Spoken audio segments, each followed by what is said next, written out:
Hello ছাত্ররা, আজকে আমরা শিখব স্পর্শক অঙ্কন করা। স্পর্শক কিভাবে অঙ্কন করতে, কোনো বৃত্তের স্পর্শক কিভাবে অঙ্কন করতে হয়। তো স্পর্শক অঙ্কন আমাদের কোথায় লাগে? আমাদের স্পর্শক অঙ্কন ক্লাস 10 এবং মাধ্যমিকের ক্ষেত্রে আমাদের স্পর্শক অঙ্কনটা লাগে। মাধ্যমিক 2024-এর ক্ষেত্রে স্পর্শক অঙ্কন একটি খুবই ভাইটাল সম্পাদ্য।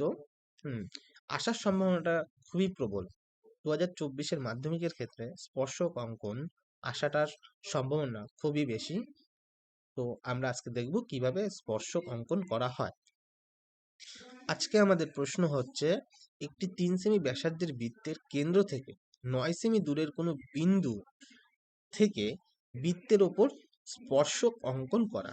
তো আমরা দেখব একটি 3 সেমি ব্যাসার্ধের ওপর 9 সেমি দূরের কোনো বিন্দু থেকে কিভাবে স্পর্শক অঙ্কন করা যায়।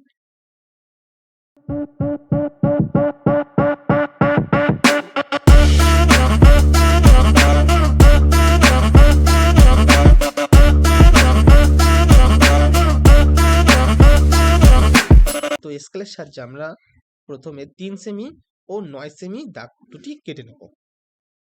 তো স্কেলের সাহায্যে আমরা প্রথমে এঁকে নেব 3 সেমি ও 9 সেমি দুটি দাগ।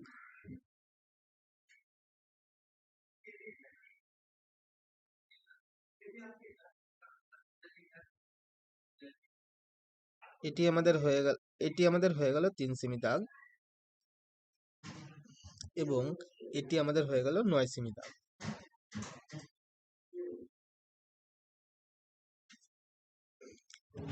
এরপর আমাদের স্কেলের সাহায্যে 9 সেমি থেকে বড় একটি দাগ কেটে নিতে হবে। এখানে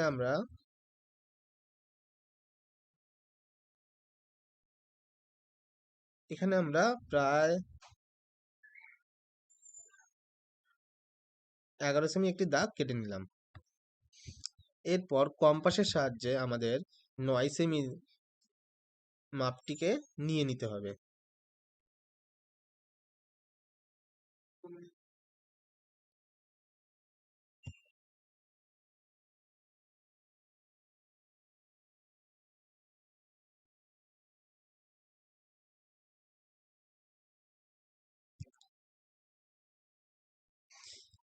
নয় সেমি মাপটি নিয়ে আমাদের এখানে দাগটি কেটে দিতে হবে। 9 সেমি মাপটি নিয়ে আমাদের দাগটি কেটে দিতে হবে।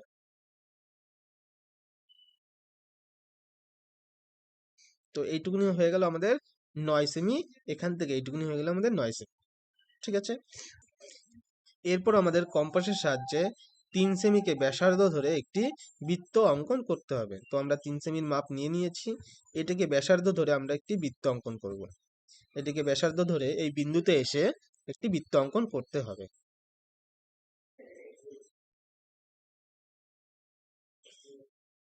তো এটা আমাদের বৃত্ত হয়ে গেল 3 সেমি ব্যাসার্ধের।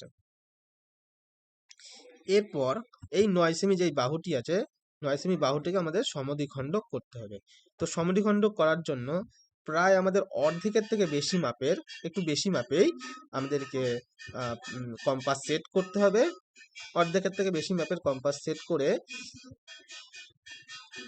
এই বিন্দুতে বসিয়ে আমাদের একবার ওপরের দিকে কাটতে হবে, একই জিনিস আমাদের একবার নিচের দিকে করতে হবে।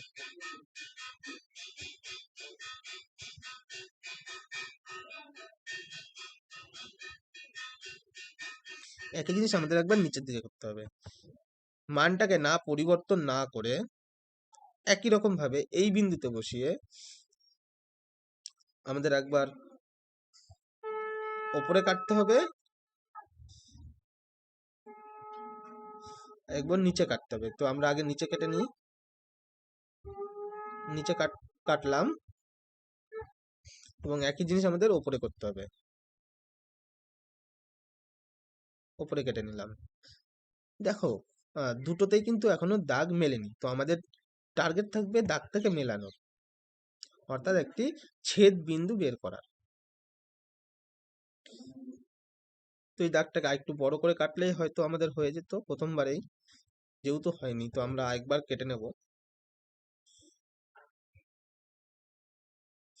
এবার আমরা দুটি ছেদ বিন্দু পেয়ে গিয়েছি। এই দুটি ছেদবিন্দু পেয়ে গেছি।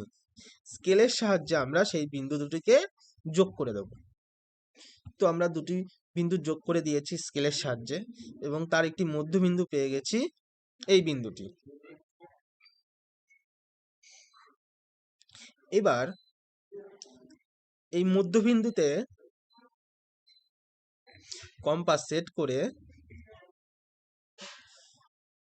একটি অর্ধবৃত্ত আঁকতে হবে।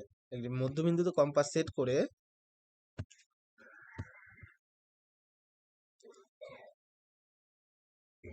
বৃত্তের কেন্দ্রের মাপ নিয়ে একটি অর্ধবৃত্ত আমাদের আঁকতে হবে। বৃত্তের কেন্দ্রের মাপ নিয়ে আমাদের এটা কি ব্যাসার্ধ ধরে একটি অর্ধবৃত্ত আঁকতে হবে।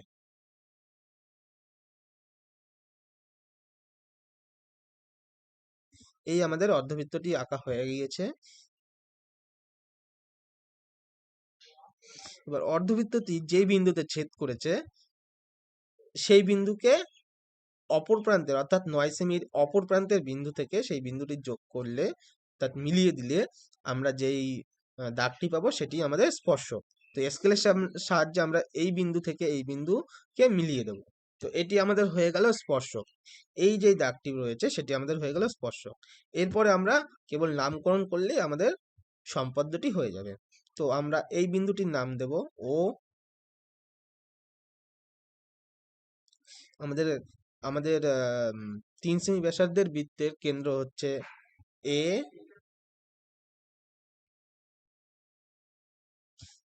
আমাদের যেই 9 সেমি দূরত্বের যেই বিন্দুটা দিয়েছে, অর্থাৎ পয়েন্টটা, সেটাকে আমরা নাম দেব পি। এবং এই যে স্পর্শক বিন্দু সেটির আমরা নাম দেব কিউ।